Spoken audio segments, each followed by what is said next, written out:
എന്റെ പ്രിയപ്പെട്ട സഹോദരങ്ങളെ, ഞാൻ പറയുന്നു, മനോഹരമായ ചരിത്രം അദ്ദേഹത്തിന്റെ. അവസാനം എന്റെ സഹോദരിമാർക്ക് പെൺമക്കളെ കെട്ടിക്കാൻ വിഷമമുള്ളവരുണ്ട്, വീട് വെക്കാൻ പൈസ ഇല്ലാത്തവരുണ്ട്.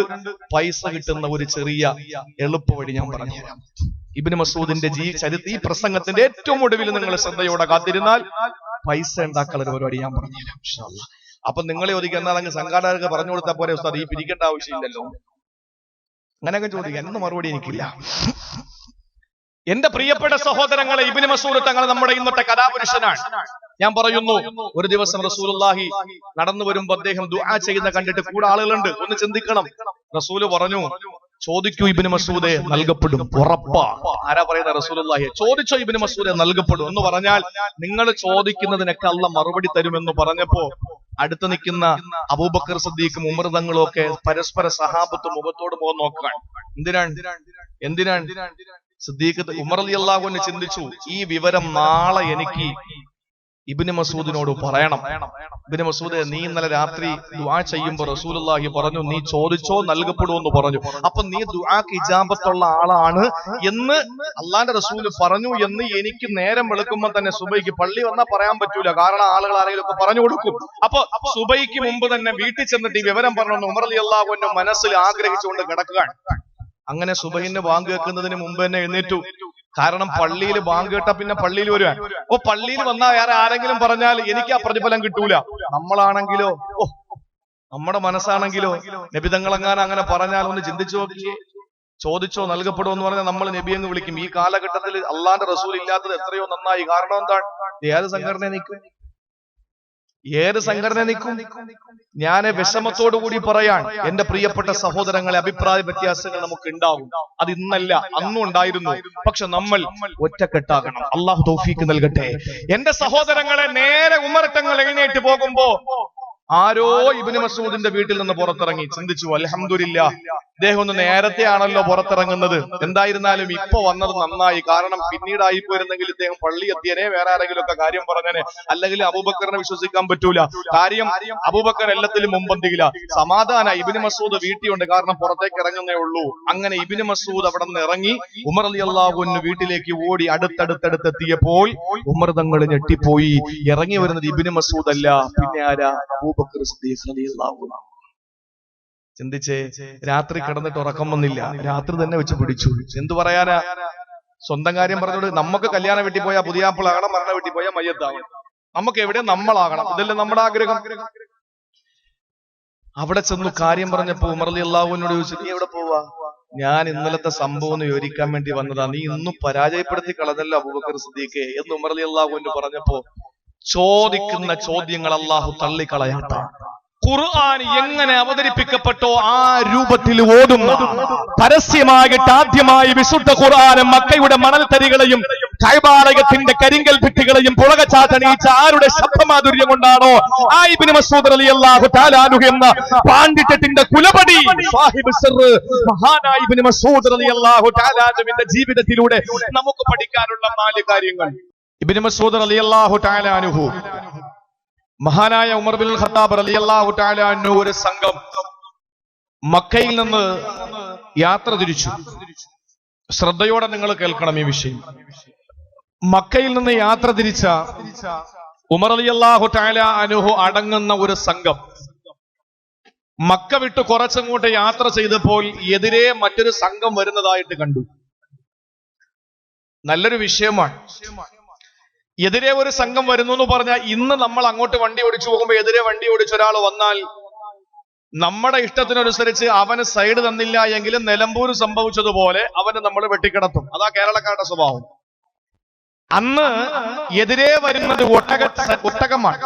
ഒട്ടകത്തിൽ യാത്ര ചെയ്യുന്ന ഒട്ടകത്തിൽ വെച്ച്, അതല്ലെങ്കിൽ മറ്റുള്ള സംവിധാനത്തോടു കൂടി യാത്രക്കാർ വരികയാണ്. ഉമർ റളിയല്ലാഹു അൻഹു അടങ്ങുന്ന സംഘം ഇവിടെ നിന്ന് മക്കയിൽ നിന്ന് അങ്ങോട്ട് പോകുന്നു.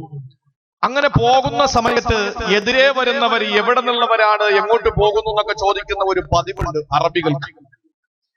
ആ സമയത്ത് ഉമർ റളിയല്ലാഹു അൻഹു ഇരിക്കുന്ന സംഘത്തിൽ നിന്ന് ഒരാൾ വിളിച്ചു ചോദിച്ചു, ഏയ്, നിങ്ങൾ എവിടെ നിന്നാ വരുന്നേ? എതിരെ വരുന്ന സംഘത്തോട് ചോദിക്കാൻ, നിങ്ങൾ എവിടെ നിന്നാ വരുന്നേ? ആ സമയത്ത് അവിടെ നിന്ന് വന്ന മറുപടി പരിശുദ്ധ ഖുർആനിന്റെ ഒരു ആയത്താണ്. എവിടെ നിന്ന് നിങ്ങൾ വരുന്നു എന്ന് ചോദിച്ചപ്പോൾ ആ സംഘത്തിൽ നിന്ന് മറുപടി വരികയാണ്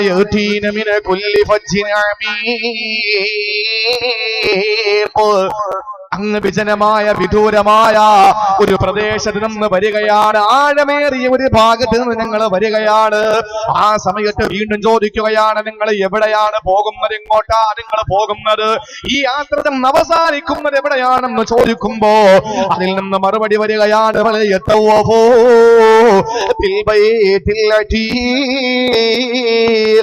ചിരപുരാതനമായ പരിശുദ്ധമായ കഅബയെ ലക്ഷ്യമാക്കിയിട്ടാണ് ഞങ്ങൾ വരുന്നതെന്ന് മറുപടി വരികയാണ്.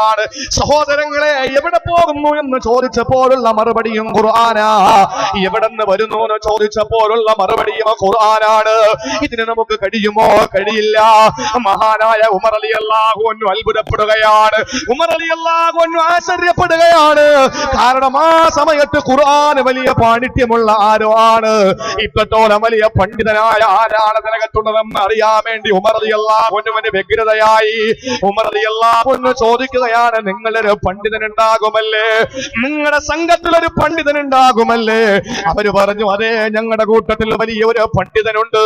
അല്ലാഹുവിന്റെ പരിശുദ്ധമായ ഖുർആനിന്റെ ആഴത്തിലൂടെ ഒഴുകിട്ടിറങ്ങിയ ഖുർആനിന്റെ സാഗരത്തിലെ മുങ്ങിട്ടപ്പുന്ന ഒരു വലിയ പണ്ഡിതൻ ഞങ്ങളോടൊപ്പമുണ്ട്. ആ സമയത്ത് മഹാനായ ഉമർ റളിയല്ലാഹു അൻഹുവിന്റെ സംഘത്തിൽ നിന്ന് 4 പേര് 4 ചോദ്യങ്ങൾ ചോദിക്കുകയാണ്. സുബ്ഹാനല്ലാഹ്. 4 ചോദ്യങ്ങൾക്ക് മറുപടി പറയുകയാ. ആ മറുപടി 4 കേട്ട ഉമർ റളിയല്ലാഹു അൻഹു ചോദിച്ചത് എന്തെന്നറിയോ? നിങ്ങളിലുള്ള പണ്ഡിതനും മറ്റാരുമാകില്ല, അത് ഇബ്നു മസ്ഊദ് അല്ലാതെ മറ്റാരുമല്ല. നിങ്ങളുടെ കൂട്ടത്തിൽ ഇബ്നു മസ്ഊദ് ഉണ്ടോ? അവര് പറഞ്ഞു, ഉണ്ട്, ഞങ്ങളുടെ കൂട്ടത്തിൽ ഇബ്നു മസ്ഊദ് ഉണ്ട്. ഉമർ റളിയല്ലാഹു അൻഹു പറയും, ഇബ്നു മസ്ഊദിനല്ലാതെ ഇങ്ങനെ ഒരു മറുപടി പറയാൻ കഴിയില്ല. ഇവിടെ പോകുന്നു എന്ന് ചോദിച്ചപ്പോൾ ഖുർആനിന്റെ ആയത്ത് പെട്ടെന്ന് വരിക. എങ്ങോട്ട് പോകുന്നു എന്ന് ചോദിച്ചപ്പോൾ ഖുർആനിന്റെ ആയത്ത് വരിക. ഏറ്റവും വലിയ ചോദ്യങ്ങൾ 4 ചോദിക്കുമ്പോ ചോദ്യം 4 പരിശുദ്ധമായ ഖുർആനിലൂടെ മറുപടി കൊടുക്കുന്ന ഒരു വലിയ പാണ്ഡിത്യത്തിന്റെ കുലപതിയാണ് ഇബ്നു മസ്ഊദ് റളിയല്ലാഹു തആല അൻഹു. സഹോദരങ്ങളെ, ഒന്നാമത്തെ ചോദ്യം ഏതെന്നറിയുമോ? ഞാൻ ചുരുക്കി പറയും 6 7 ചോദ്യങ്ങൾ ചോദിക്കുമ്പോ എല്ലാം വിശദീകരിക്കാൻ 2 മണിക്കൂറിന്റെ ഉള്ളിൽ നമുക്ക് സമയം തികയാത്തത് കൊണ്ട് പ്രിയപ്പെട്ട സഹോദരങ്ങളെ ഞാൻ വിശദീകരിക്കുന്നില്ല. 4 ചോദ്യങ്ങളാണ് വിശദീകരിക്കുന്നത്. ആ 4 ചോദ്യങ്ങളും ഈ കാലഘട്ടത്തിൽ ചർച്ച ചെയ്യേണ്ട വിഷയമാണ്. ഒന്നാമത് ചോദിച്ചത് ഏതെന്നറിയുമോ? ഉമർ റളിയല്ലാഹു അൻഹുവിന്റെ സംഘത്തിൽ ഇരിക്കുന്ന ഒരാൾ ചോദിക്കുകയാണ്, ഇബ്നു മസ്ഊദ് റളിയല്ലാഹു അൻഹുവിന്റെ സംഘത്തോട് ചോദിക്കുകയാണ്, അല്ലാഹുവിന്റെ പരിശുദ്ധമായ ഖുർആനിലെ ഏറ്റവും മഹത്വമുള്ള ആയത്ത് ഏതാണ്? അറിയുമോ സഹോദരങ്ങളെ? 6266 ആയത്തുകൾ അല്ലാഹു 114 അധ്യായങ്ങളിലൂടെ ഈ ലോകത്തിന് സമ്മാനിക്കുമ്പോ അതിലേറ്റവും മഹത്വമുള്ള ആയത്തേതെന്ന് ചോദിക്കുകയാണ്. ഏറ്റവും വലിയ മഹത്വമുള്ള ആയത്തേതാണെന്ന് എന്റെ പെങ്ങളെ അറിയുമോ? ഞാൻ നിങ്ങൾ ഖുർആനിന്റെ വക്താക്കളാണ്. കഴിഞ്ഞ 1 കൊല്ലത്തിന് മുമ്പല്ലേ പ്രിയപ്പെട്ടവര്, നിങ്ങൾക്ക് കോടീശ്വരൻ എന്ന പരിപാടിയില് നടൻ സുരേഷ് ഗോപിന്റെ പ്രിയപ്പെട്ട സഹോദരങ്ങളെ മനസ്സിലാക്കാൻ വേണ്ടി പറയുകയാ. സോഷ്യൽ മീഡിയയിലൂടെ കണ്ട കാര്യമാണ്. സുരേഷ് ഗോപി പാവപ്പെട്ട ഒരു മുസ്ലിം സഹോദരിയെ ടേബിളിൽ പിടിച്ചിരുത്തിയിട്ട്, പ്രിയപ്പെട്ട സഹോദരങ്ങളെ മനസ്സിലാക്കുക, ടേബിളിന്റെ മുമ്പിൽ കൊണ്ടിരുത്തിയിട്ട് ആ പെണ്ണിനോട് ചോദിക്കുകയാണ്, ഒരു സിനിമ ഇട്ടുകൊടുത്തതിന്റെ 5 സെക്കൻഡ് 10 സെക്കൻഡോളം വരുന്ന ശബ്ദരേഖ ഇട്ടുകൊടുത്തിട്ട് ചോദിച്ചു, ഏത് സിനിമയാണ്? ആ പെണ്ണ് മറുപടി നിമിഷ നേരം കൊണ്ട് പറയുകയാണ്. ഒരിക്കൽ പോലും ആ പെണ്ണിന് ആലോചിക്കേണ്ടി വന്നില്ല, ആ പെണ്ണിനൊന്ന് ചിന്തിക്കേണ്ടി വന്നില്ല. ഒരു പഴയ കാലത്തെ സിനിമ ഇട്ടുകൊടുത്തിട്ട് ആ സിനിമ 10 സെക്കൻഡ് നീണ്ടു നിന്നപ്പോ അതേത് സിനിമയിലെ രംഗമാണെന്ന് ചോദിക്കുമ്പോൾ ഈ സമുദായത്തിന്റെ ഒരു സഹോദരി മറുപടി കൊടുക്കുകയാണ്. രണ്ടാമത് ആ നടൻ ചോദിച്ച ചോദ്യമേനെന്നറിയോ? പരിശുദ്ധ ഖുർആനിലെ ഒരു അധ്യായം, അതൊരു വനിതയുടെ പേരിലാണ് തുടങ്ങപ്പെടുന്നത്. ഒരു വനിതയുടെ പേരിലാണ് അധ്യായമുള്ളത്. ആ വനിത ആരാണെന്ന് ചോദിക്കുമ്പോൾ ആ പെണ്ണിങ്ങനെ ആലോചിക്കുകയാണ്. ആ പെണ്ണിന് മറുപടി കൊടുക്കാൻ കഴിയുന്നില്ല. സഹോദരങ്ങളെ, 4 ഓപ്ഷൻ കൊടുത്തിട്ടാണ് ആസിയയുടെയും അതുപോലെ തന്നെ ഖദീജയുടെയും മറിയം ബീബിയുടെയും ആയിഷയുടെയും പേര് കൊടുത്തിട്ട് ഇതിൽ ഏതാണ് ആ വനിതയെന്ന് ചോദിച്ചിട്ടറിയാൻ കഴിയാത്ത പെങ്ങളുണ്ട്. ഏത് പെങ്ങളെന്ന് ചോദിച്ചാലും മലപ്പുറത്തുകാരിയാണ്. ഏത് മലപ്പുറമാണ്? മുസ്ലിം ഭൂരിപക്ഷ പ്രദേശമായ മലപ്പുറമാണ്. എങ്ങനെയുള്ള പെങ്ങളാണ്? ഹിജാബ് ധരിച്ചവും പെങ്ങളാണ്. പെങ്ങളോട് വിശുദ്ധമായ ഖുർആനിനെ പറ്റി ചോദിക്കുമ്പോ ഇന്ന് സഹോദര സമുദായത്തിൽപ്പെട്ടവര് പോലും പറയാൻ കഴിയുന്ന ഏറ്റവും ലളിതമായ ഒരു ചോദ്യം ചോദിച്ചപ്പോ അതിന് പോലും ഖുർആനിൽ നിന്ന് മറുപടി കൊടുക്കാൻ ഈ സമുദായത്തിന്റെ തലതിരിഞ്ഞു പോയ പെങ്ങളെ കൊണ്ട് കഴിയാതെ പോയെങ്കിൽ എന്റെ കാങ്കോല നിവാസിനികളായ പെണ്ണുങ്ങളെ, എന്റെ പ്രിയപ്പെട്ട ചെറുപ്പക്കാരാ, അല്ലാഹുവിന്റെ പരിശുദ്ധമായ ഖുർആനിലെ ഏറ്റവും മഹത്വമുള്ള ആയത്തേരം അറിയുമോ? ഖുർആൻ ഓതുന്നവരോട് ചോദിക്കുകയാണ്, ഈ റമളാൻ മാസത്തിലും 4-5 ഖത്തം തീർത്ത എന്റെ ചെറുപ്പക്കാരാ, എന്റെ പിതാക്കന്മാരെ, 6266 ആയത്തുകൾ 114 അധ്യായങ്ങളിലെ പടച്ചതമ്പുരാൻ ഈ ലോകത്തിന് സമ്മാനിക്കുമ്പോ സഹോദരങ്ങളെ, ഇതിലെ ഏറ്റവും മഹത്വമുള്ള ആയത്തേതാണ്? ഇതിലേറ്റവും മഹത്വമായ ആയത്തേതാണ്? ഈ പണ്ഡിതനോട് ചോദിക്കുന്നത് ഉമർ തങ്ങളുടെ കൂട്ടത്തിലുള്ള സാധാരണക്കാരനാണ്. ഇൽമിൽ വളരെ കുറഞ്ഞ ഒരു മനുഷ്യനാണ് ചോദിക്കുന്നത്. ആരോടാണ്? ഇബ്നു മസ്ഊദ് ഇരിക്കുന്ന സംഘത്തോടാണ് ചോദിക്കുന്നത്. ഉടൻ തന്നെ അവിടെ നിന്ന് മറുപടി വരികയാണ്, സുബ്ഹാനല്ലാഹ്, അല്ലാഹുവിന്റെ പരിശുദ്ധ ഖുർആൻ, അല്ലാഹുവിന്റെ ഖുർആനിലെ ഏറ്റവും മഹത്വമുള്ള ആയത്ത് വരികയാണ്. ഏതായത്താണെന്നറിയോ? ഇത് ഇബ്നു മസ്ഊദിനല്ലാതെ പറഞ്ഞു കൊടുക്കാൻ പിന്നെ ആർക്കാ കഴിയുക?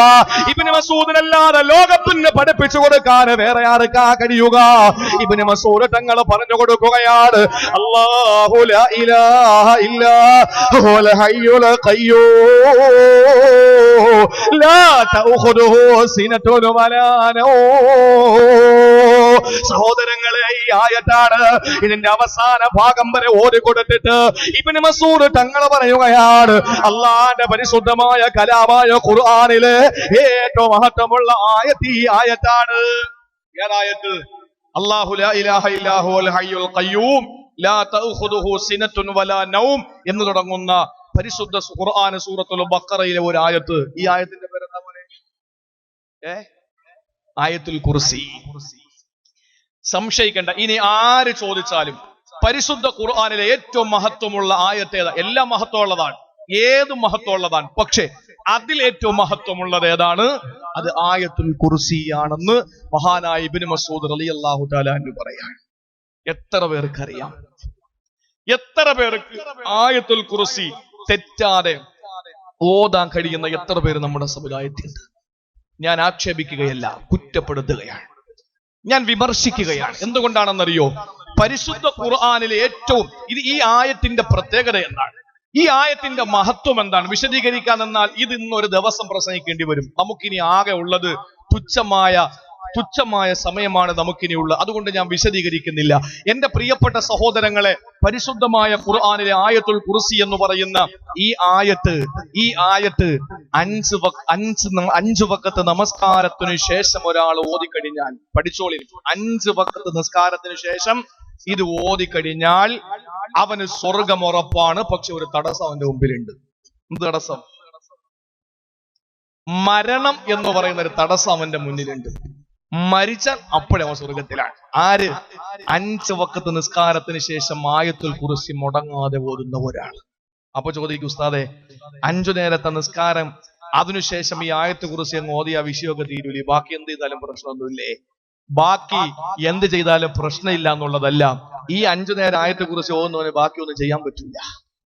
കള്ളു പിടിക്കാനും പെണ്ണ് പിടിക്കാനും പലിശ വാങ്ങാനും ഒന്നും അവനെ കഴിയില്ല. കാരണം അർത്ഥറിഞ്ഞ് ലാ തൗഖുദു അല്ലാഹു ലാ ഇലാഹ ഇല്ലാ ഹുവൽ ഹയ്യുൽ ഖയ്യൂം, അവൻ ഹയ്യും ഖയ്യൂമുമാണ്, എന്നെന്നും ശേഷിക്കുന്നവനും ജീവിച്ചിരിക്കുന്നവനും കഴിവുള്ളവനും ഒക്കെയാണ്, അവനല്ലാതെ ആരാധ്യനില്ല. ലാ തൗഖുദുഹു സിനത്തുൻ വലാ നൗം. അല്ലാഹുവിന് 2 രീതിയിലുള്ള ഉറക്കമില്ല. 2 രീതിയിലുള്ള ഉറക്കം ഏതാണ്? ഒന്ന് കട്ടിലിൽ കിടന്ന്, ഒന്ന് പായെ കിടന്ന്.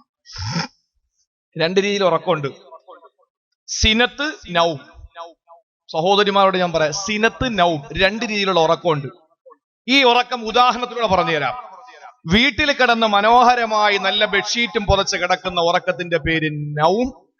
വഴല് കേൾക്കാൻ വന്നിരുന്ന് ഉറങ്ങുന്ന ഉറക്കത്തിന്റെ പേര് സിനത്ത്. മനസ്സിലായ?